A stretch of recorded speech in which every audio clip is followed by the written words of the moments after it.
Bonjour à tous et à toutes, bienvenue dans l'émission 5 minutes pour découvrir. L'objectif de cette émission est de choisir un objet du quotidien ou un objet insolite et de présenter le principe de son fonctionnement en environ 5 minutes. Je me présente, je suis professeur au collège Jean Massé et si je suis invité ici aujourd'hui, c'est pour vous présenter le fonctionnement du moteur électrique. Le moteur électrique qui a le vent en poupe en ce moment avec le développement de la voiture électrique. Alors, pour essayer de comprendre le fonctionnement du moteur électrique, nous allons essayer d'en faire fonctionner un, d'en faire tourner un, et donc en utilisant un minimum de composants électriques. Alors, nous allons utiliser des fils, éventuellement des pinces crocodiles et une pile. Alors, la première étape va consister à relier les pinces crocodiles au fil. Ensuite, nous relions les pinces crocodiles à la pile. Et nous allons essayer de former une boucle fermée avec l'ensemble de ces composants qui va se refermer sur le moteur. Et donc on entend bien que le moteur arrive à fonctionner grâce à l'ensemble de ces composants. Mais maintenant, si l'on essaie de comprendre en quoi ces composants interviennent pour arriver à faire fonctionner le moteur électrique, eh bien même en observant bien le montage, eh bien on n'obtient rien de particulier qui permet d'expliquer son fonctionnement. Donc nous allons nous écarter un instant de ce circuit électrique pour prendre une image. Nous allons prendre la situation d'un hypermarché. Donc un hypermarché qui a comme problème qu'il doit fournir à ses clients à chaque instant 4 sandwichs. Et donc l'hypermarché souhaite fournir la meilleure qualité possible en sandwich à ses clients. Et donc il refuse d'avoir des réserves de pain. Ce qui nécessite donc un apport continu en pain. Apport continu qui est fourni grâce aux camions qui viennent livrer des pains. Et si les camions livrent des pains, c'est qu'il existe une boulangerie qui va avoir une capacité de production correspondant aux 4 pains à chaque instant à fournir à l'hypermarché. Qu'est-ce que l'on observe donc pour les camions qui arrivent et qui livrent l'hypermarché? Donc ils sont remplis de pain et lorsqu'ils ressortent de l'hypermarché, il n'y a plus aucun pain à l'intérieur puisque tous les pains ont été consommés par l'hypermarché et transformés en sandwich. Alors vous allez me dire quel est le rapport avec le circuit électrique? Eh bien c'est ce que nous allons essayer de voir maintenant en cherchant à faire des correspondances. Donc l'hypermarché, on l'a dit, il reçoit des pains, il en fait des sandwichs. Eh bien, l'équivalent dans le circuit électrique va être constitué par le moteur qui reçoit de l'énergie électrique et qui va la transformer en énergie mécanique.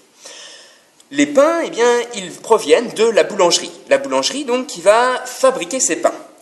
Dans le circuit électrique, qu'est-ce qui va fournir l'énergie électrique? Eh bien, c'est la pile. Alors, la question maintenant, elle porte sur les camions. Les camions, donc, qui permettent d'approvisionner l'hypermarché en pain en partant de la boulangerie. Qu'est-ce qui, dans le circuit électrique, joue le même rôle que les camions?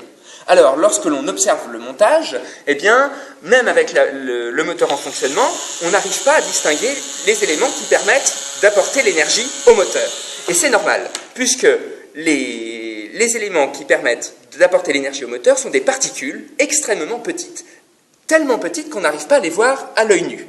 Et donc, elles sont représentées sur le schéma avec les points bleus que nous voyons ici. Et ce sont ces points bleus, ces petites particules qui vont recevoir l'énergie donc de la pile et la transporter jusqu'au moteur. Et donc, on voit que les particules qui arrivent au moteur ont l'énergie de la pile avec le petit niveau d'énergie rouge ici. Et qu'en ressortant du moteur, il n'y a plus du tout d'énergie puisque le moteur a consommé toute l'énergie électrique et l'a transformée en énergie mécanique. Alors, à présent, on va chercher le devenir de ces pains. Donc, leur origine est la boulangerie. La boulangerie qu'on va considérer comme un réservoir de pain, au sens où c'est elle qui les fabrique et qui va les charger sur les camions. Tous les pains fabriqués par la boulangerie sont transférés à l'aide des camions à l'hypermarché. Et l'hypermarché, donc, va transformer les pains en sandwich. Et il va transformer tous les pains en sandwich. Et tous les sandwichs vont être vendus aux clients, les clients qui vont être considérés comme des réservoirs de sandwich, au sens où ils vont les acheter et les consommer.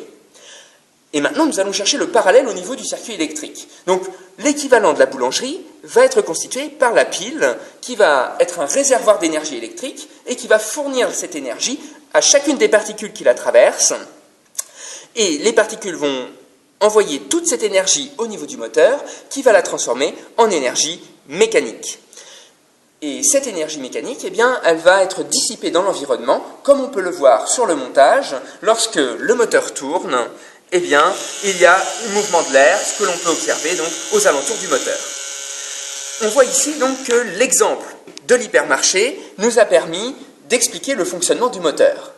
Lors de la prochaine émission, des élèves vous présenteront le fonctionnement de deux circuits électriques particuliers, le circuit électrique en série et le circuit électrique en dérivation. Sur ce, portez-vous bien, soyez curieux, merci de nous avoir suivis et à la prochaine fois.